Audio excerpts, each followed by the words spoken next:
Alicia, how do I say your last name? Mitas. She has the Midas touch. My history teacher said that. My old history teacher said that. Dad joke, Liam. Yeah. I love that I'm just at dad joke level now. Yeah, I basically could be like a high school history teacher making terrible jokes. I love it. I'm Alicia. And I'm Liam. We both have OCD. And instead of spiraling alone, we decided to turn our symptoms into a podcast. You're welcome. Here, we overshare real stories, laugh through the anxiety, and talk to actual experts who can explain why your brain keeps asking, what if I accidentally marry my cousin? Whether your thing is hand washing, mental rituals, or just silently panicking during normal conversations, congrats. You have found your people. This is a safe place. Unless you're an intrusive thought, in which case, get in line, buddy. We're booked. So grab a weighted blanket, cancel your plans for the 5th time, and let's dive in. This is the OCD Confessional. And yes, we did check this recording 4 times before uploading it.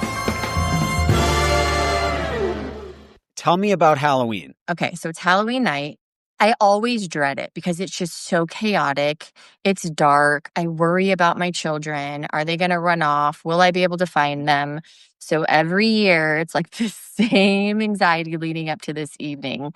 I used to love Halloween, but as my kids have gotten older and less interested in costumes and dressing up, it's just kind of become like a night of chaos. And Parker's in 6th, so middle school is that turning point where they want to be independent. They want to, go off on their own with their friends. Well, no one really prepares you for when that night is coming. And this was that night for us. So he said, wait, you're coming with me?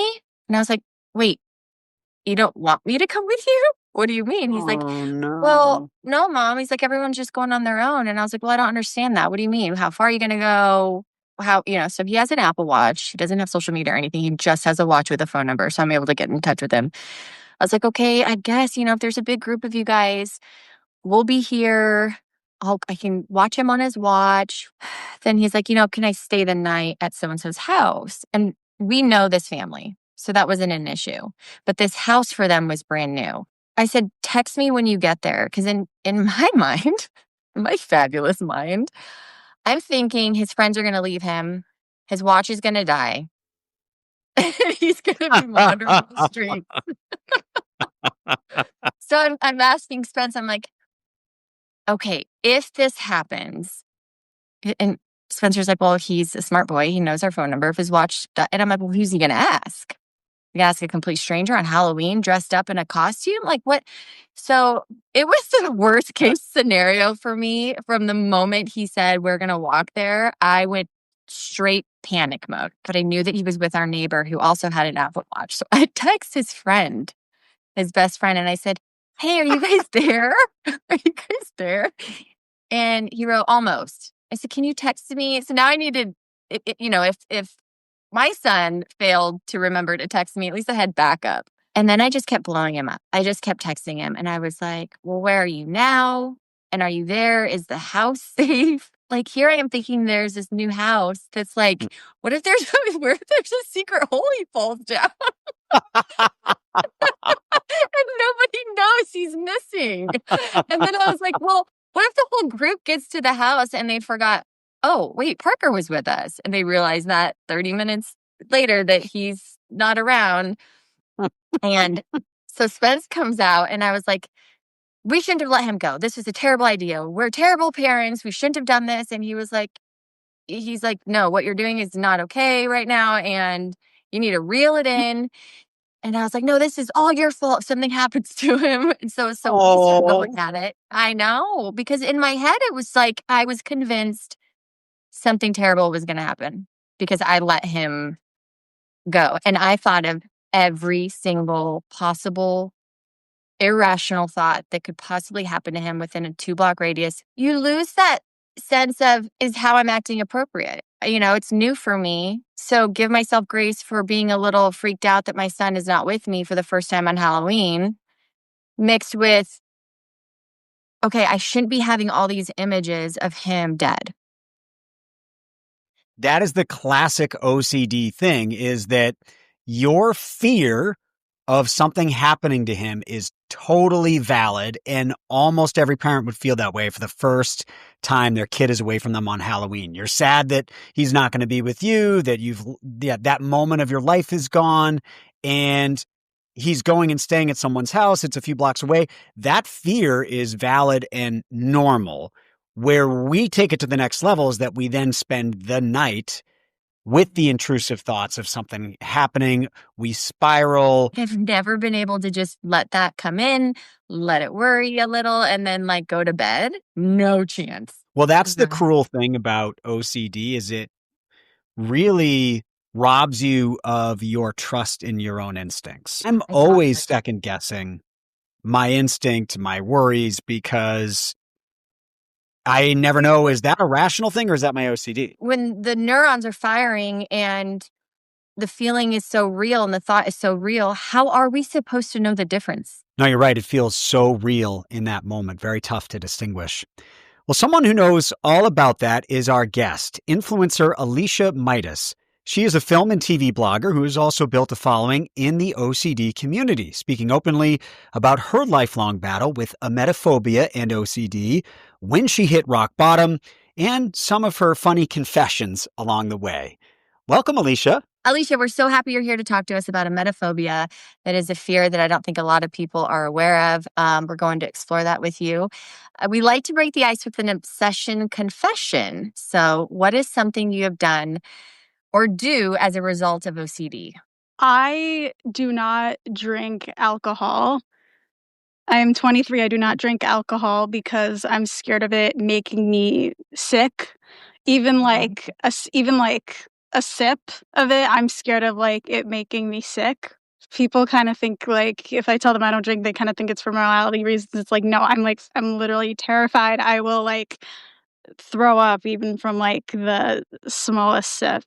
Emetophobia is the phobia of vomiting and getting sick. And it can be for like all kinds of reasons. So take us back to when you first realized this was a phobia for you, or that first time in your childhood where you just all of a sudden became obsessed with the idea of throwing up. Take us back to that. I was 7 years old and I got sick from like having medicine on an empty stomach. I had been like sick before as a kid, but this was for some reason like this time, like I had like severe anxiety about it, and it would not like it wouldn't go away. How did you get to a place where you're like, okay, this is what is happening? What were the things that were going on at a young age that led you there? I didn't understand what was happening at the time because I was so young. My parents were like really like the only ones who like knew like, yeah, like something's not really right.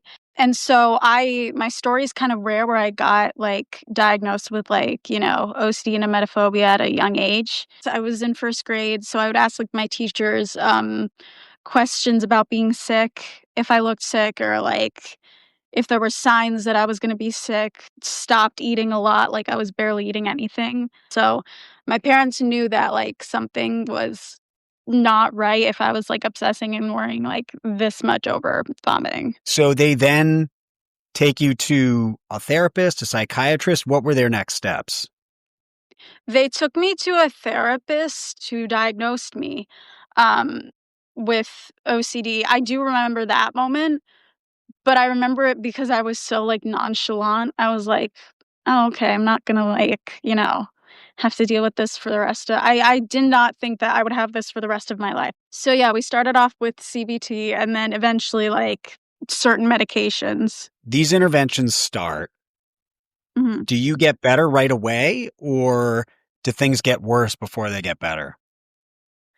No, it actually took me, like, years to even, like, find proper treatment because the way we were treating my OCD was not effective. They were only using CBT for my OCD, which works for some people, but not for, like, my kind with, like, a severe phobia, and I didn't really, like, get proper treatment treatment that worked for me until I was in high school.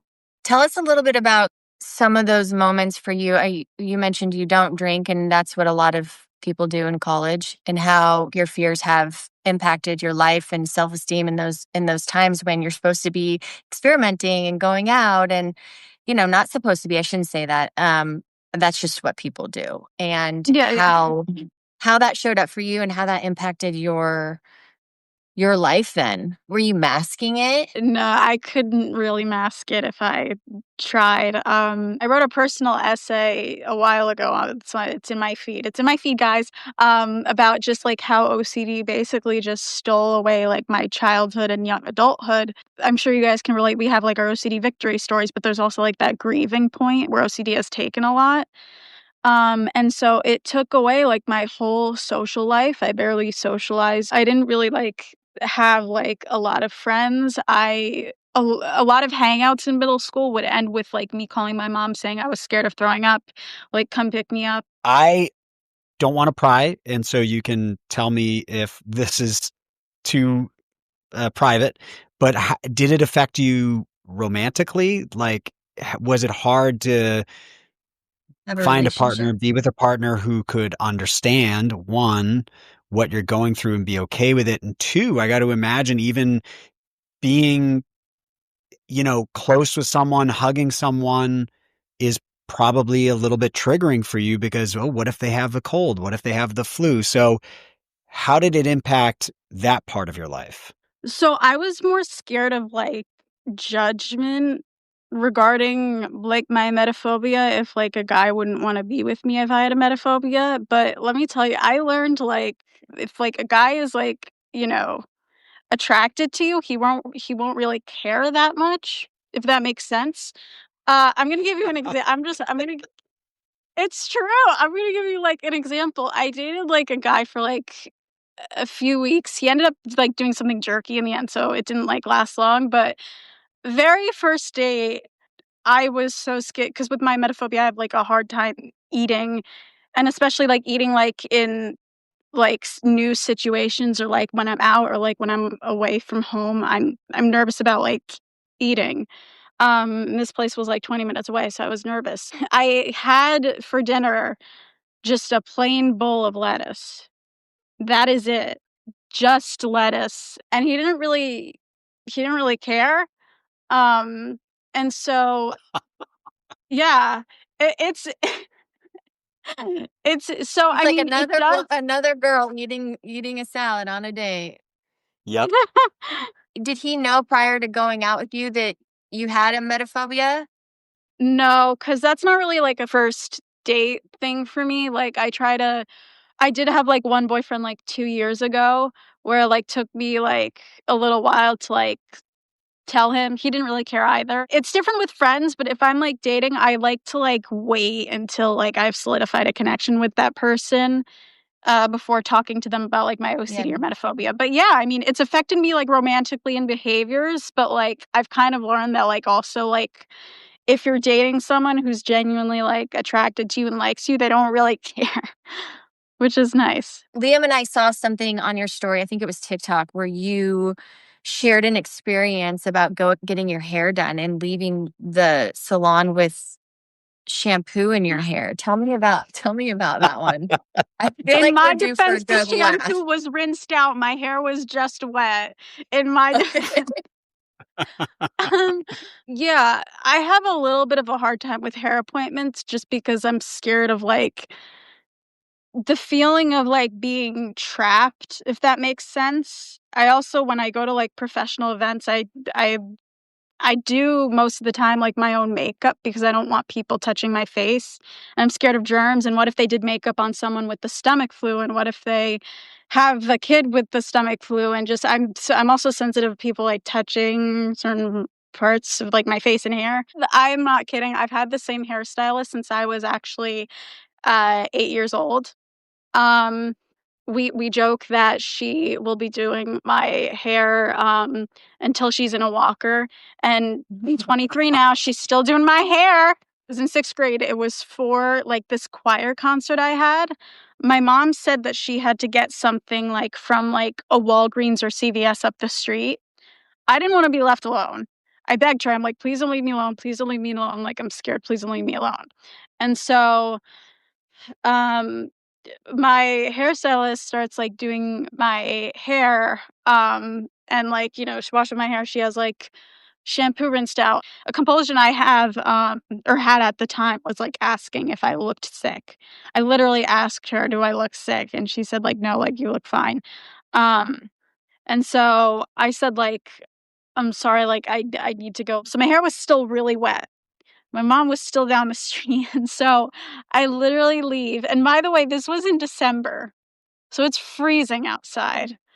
Yeah, so I leave and I go down the street and I go into the CVS and my mom's with my little sister who's like, I'm trying to do the math. I was 12, who's like 7 at the time.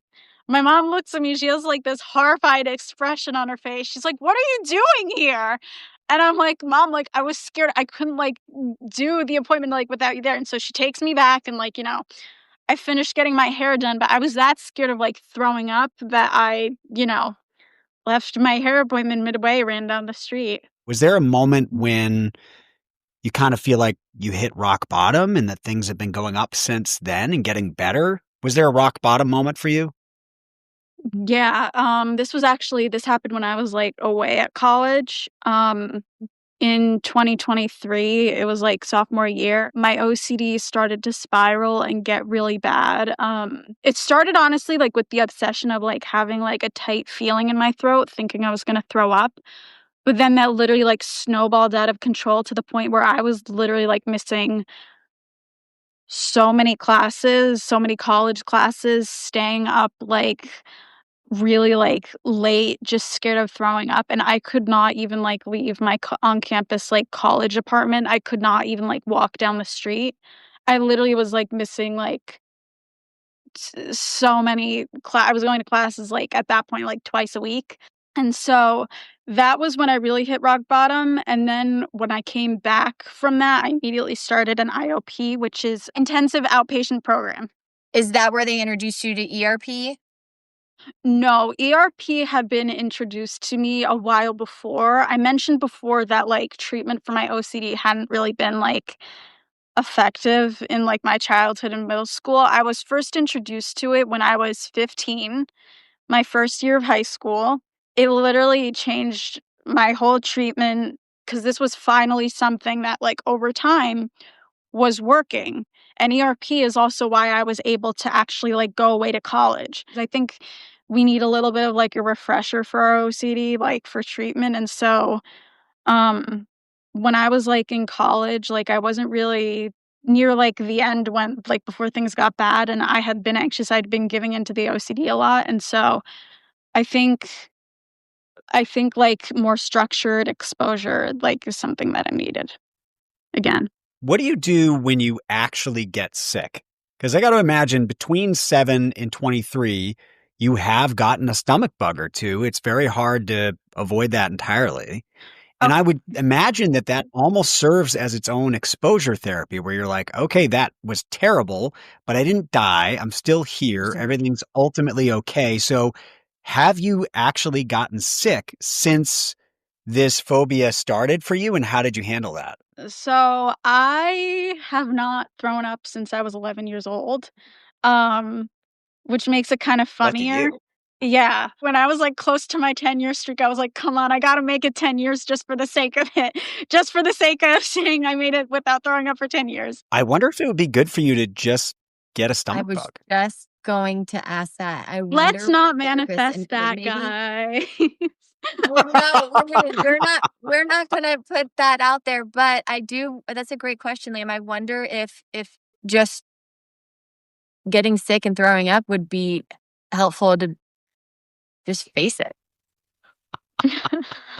I don't know if that's We're gonna funny. put at least on a That's cruise funny. ship. I feel So bad put even on a saying that cruise because I ship. know that No. just probably made you feel really crappy right there. I'm sorry for saying. Honestly, I feel like there have been times where it's like, I feel really nauseous and sick, and I have to I do feel like there have been times where it's like a lot of people in that point would have like vomited, but it's like a Captain America Civil War scene. I'm like fighting tooth and nail to not throw up Is it hard for you to say those words? a little bit. That's like Yeah. Liam can't say die in songs. Tell the listeners what you do when you cover that up. Give us an example. Yeah, if the word die is in a song and I'm sitting there in my car singing along, I won't say the word die. So think of any song that has the word die in it. I just don't say it.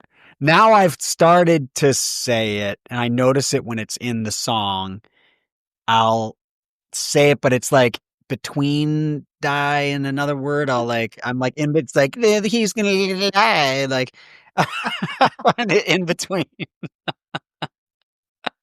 That is so funny. I relate to that because there's certain words that, like, I'm not comfortable saying that, like, I'll literally, like, spell out that are, like, related to throwing up. But just if I say certain words, I'm scared that it'll actually, Oh, which words? Can you tell us? a lot of even if, like, Can't say it, Liam. even if, like, writing it when I write it out or, like, if, like, commenting it. Okay, I will say, I don't wanna say it, but the word funny, because, like, stomach feeling funny, and then it's, like, strange because of feeling like, it's, like, words like that, So you just struggled right now to say funny and strange. Yeah. What's happening for you in that moment? You just exposed yourself. You said it. Are you okay having said it? Or are you like, why did this asshole just make me say those words? No, I mean, I'm mostly okay, but I prefer not to say those words a lot of the time, because it's like I know deep down, but it's like I'm scared saying those if they're associated with vomiting. Is there something you're going to do now to cancel the effect? Like, I don't even remember what I do to cancel the effect, since I try my hardest not to, like, even say those words. What did you do during COVID, Alicia? Because not that vomiting was a major symptom, but some people did have that symptom. Was that a majorly triggering event for you, or was it just par for the course because you were already terrified of throwing up anyway? I don't really talk about this a lot, but my freshman year of college, let's just say I almost crossed the rainbow bridge from COVID, and COVID complications. Um, Oh my God. yeah, oxygen was low. So then they were, like, hospitalized, and then it kinda, like, spiraled into, like, complications and COVID pneumonia. Yeah, that was, like, really scary. I was still worried about just throwing up with COVID. Um, and I was just, like, at the hospital, I was just like, "Just don't give me anything that'll make me throw up." It just goes to show how our brains work in that way. Like, instead of fearing death, you were still fearing throwing up. Yeah. Like your mind was choosing to hold on to that in that moment. It's wild to me. How do you trust yourself now? How are you able to, that's a big one when you have OCD, is self-trust. Are you able to take a moment and take a step back and say to yourself, okay, this is a bit irrational. There are certain things where I can't really trust myself about, 'cause the way my OCD works is, like, I feel like the physical reactions along with the panic where you're, like, about to throw up or, like, tight, like, mouth and throat, and it's, like, a lot of times, like, I can't trust myself because my body's in, like, a locked, like, fight or flight reaction, and so it's just kind of, like, taking a step back and being like, "Okay, this has happened before and I've been fine. I haven't thrown up." I think also I have, like, some, like, stomach issues because long term, I know, like, the brain and the gut are connected, and so if you keep worrying, like, every single day about throwing up and your stomach is hurting, like, every single day, like, it's gonna affect you in the future. So it's just I kind of have to, like, present myself with facts without, like, complete reassurance in order to, like, have, like, any kind of, like, trust, if that makes sense. Yes, it does. It's all connected. And when you get that sick feeling in your stomach, that is a chemical reaction. They say serotonin is made in your gut, right? So there is going to be an imbalance there when your thought is, could this happen, drives the cortisol, and now you're feeling it in your gut. So your microbiome and everything is going to be poorly affected, and unfortunately, so that would lead to gut issues. And your lack of eating because you don't trust that it won't make you sick, and having proper nutrients. Where are you today with the eating? Are you able to have like full meals, or do you avoid certain things? I have a hard time eating during the day. I have ARFID, which is like, imagine picky eating, but like, intense picky eating. So my meals are like really like simple, and there are definitely like foods I will avoid and foods that I will avoid that remind me of vomit. It's so funny you brought this up because I'm sorry if you guys like this food, but like I can't really eat soup because it reminds me of like sickness. And so my mom was asking me Mhm. the other day, she was like, so if you found like a really wealthy millionaire and he like wanted to marry you, but he ate soup every single day, you wouldn't marry him. And I was like, no. And I was like, the only way that I would is I would not be able to be in the same room. What are your safe foods? There's this place that makes like Okay. this amazing gluten-free bread.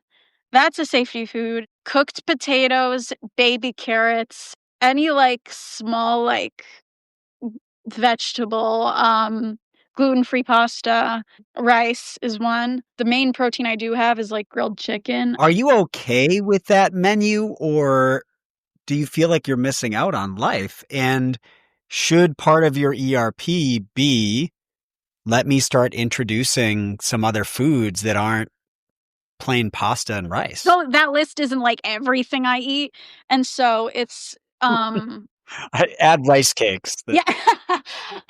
It's a mix of emetophobia and also like ARFID, where it's like texture wise and like taste wise, and so I I'm I'm okay like with that, you know, with that menu. Thank you for opening up with us. I Yeah. know it's not easy to talk about, especially specific words that Liam forced you to say.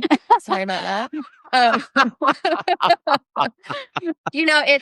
It's really important to share these things. And I did pick up on something when you were sharing, was that when you went back to college and you were afraid of, what the professors were going to say about your disorder, or how other people are going to feel. Do you feel like your fear of people not understanding feeds the phobia? Do you feel like if more people understood, you could free yourself of it a little bit? I'd feel more comfortable in certain spaces because I mean, I mentioned that I grew up in like a religious setting, but with that, there came a lot of pain and things said to me. I've been told like 1,000 times that I'm like demon possessed or have a demon in me, or that anxiety is a sin, or anxiety means that you have a lack of faith in God and all that. And so there came like some pain with that. And then for like the non-religious side, it's like I grew up like with teachers not being understanding, and my mom had to go to the school a lot of times. I am at like more of a place now where a lot of people are understanding with me, and I've talked with people in this OCD community like you guys who are like the best, and where we've felt okay sharing our stories, and like we may not have the same obsessions, but like we understand each other. It has encouraged me to like get out a little more, and which is why like I can like do some things I've been proud of in my life. Yeah, I've seen you on some red carpets, looking great. Thank you. Alicia, where can people find you on TikTok and Instagram? What are your handles? My TikTok is at Alicia Mitas. It's ALICIAMITAS. And then my Instagram is Alicia Not So Graceful. Before we say goodbye, what's something you wish more people understood about emetophobia? I did not choose this obsession or this OCD. This is like scientific. This is brain chemistry. If you took my brain and ran it like through an MRI, it would come up different as like someone without OCD. I didn't choose like this obsession. This isn't Build a Bear. You don't get to choose your OCD. And so people with OCD, they don't get to choose. It's not their fault, and they're not wrong for having OCD and for struggling with something. It was very, very brave of you to speak up about this and share. I know it's not easy being vulnerable. And I really appreciate you taking the time to chat with us today. Yeah, thank you so much. It was great talking to you guys. If my fear is flying, which it is, I've gotten a little better, I think, but it was so bad. It was so bad that I had to talk I had to get eyes on the pilots. I had to see them in person and make my own like assessment of if they had a look in their eyes, like were they going to have a heart attack that night? or did they look healthy? Did they look well rested? And sometimes I would even ask them, like, "Hi, we're good, right?" They're like, "Huh? What?" Wait, how were you getting up to the cockpit? Sometimes they're just standing there, saying hi. Or sometimes, Oh, so gotcha. When yeah, you're getting on the plane, you are looking for the pilots and seeing, does this make person eye look contact. healthy? Yes. Because you're looking for anything to calm the thought. And I would picture this thing blowing up. Like I would picture in detail my head getting swept through the seat window. In detail, I would see this thing. I know it's so funny now, Liam, but like when you're about to head on a long flight somewhere, I would sit in my seat and bawl my eyes out. I got on a plane with you in Buenos Aires and you were a wreck. Yes. Yeah, I think someone maybe gave me half a Xanax, in which I was like, oh, is this how everybody feels all the time? Because this is glorious. But yes, getting on, I almost told Eric that, like, I'll meet you there. Like, I'll walk. I'll see you I'll walk. But do you know I went up to the pilot? I have a video of that. I went up to the pilots on that plane. And they could You not did? see out of the front. Yes, Liam, I have a whole video of me going up and saying hi, like assessing them, trying to figure out, analyzing the situation. And they could not, their windows in the front were foggy. And I about lost my mind. I was like, how do you not see? He goes, we don't need to see. Everything's computer. And I was like, wait, what? I'm like, you can't see out the front. You couldn't see at all, or it was just like You could not see at all. I have a video. It was bananas. I've never seen anything like it. And I had to go in and say hi. And I go, can you show me how this works? Like, lady, sit down. after you went and talked to the pilots, did you feel better or worse? I felt worse because they couldn't see. I didn't understand that. I was like, how do they know we're not going straight into a wall?